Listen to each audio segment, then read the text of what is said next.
ధర్మం ఎంత గొప్పది, గోవు ఎంత గొప్పది, మనము పాటించే నియమము ఎంత గొప్పది. అన్నం పెట్టగానే ముందు కొందరు ఏం చేస్తారు, అన్నపూర్ణాదేవి కాబట్టి చెబుతున్నాను, అన్నం పెట్టేటప్పుడు మనకు అన్నిటికీ సినిమాలే కదా జ్ఞానము, టీవీలు సినిమాలు.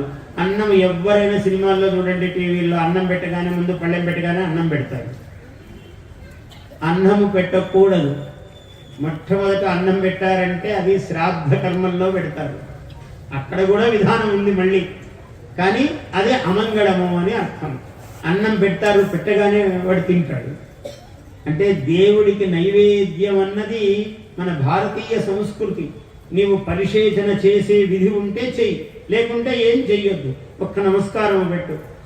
అమ్మ, అయ్యో నీకేదో గణపతి లేదు, శివుడు లేదు, విష్ణువు, నరసింహస్వామి, లక్ష్మీదేవి, సరస్వతి, నీకు ఏ ఇష్టదైవం అయితే ఆ ఇష్టదైవం మనకు ఒక్కసారి ధ్యానం చేసి దీన్ని నైవేద్యముగా స్వీకరించు తండ్రి అని అప్పుడు అలా చాలా పరిశేచనం చేసి అప్పుడు స్వాహాకారాలు తీసుకుని ఇలా చెయ్యాలి. ముందు పప్పు వడ్డించాలి, అది కుడివైపుననే వడ్డించాలి.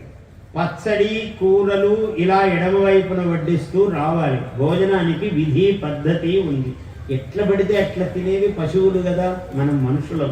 సంస్కారం ఉంది, ప్రతిదానికి విధి విధానము ఉన్నాయి. అన్నీ పక్కకు పెట్టి ఇట్లా వడ్డించగానే తింటుంటాడు. ఒక్కొక్క ఇట్లా పల్లెల్లో పెట్టగానే వాడికి ఏమో ఆతృత, వెంటనే నాటుకోవాలి. ఒక 5 నిమిషాలకి ఏం ప్రమాదం వచ్చిందిరా అంటే ఈ ఓపిక ఉండదు.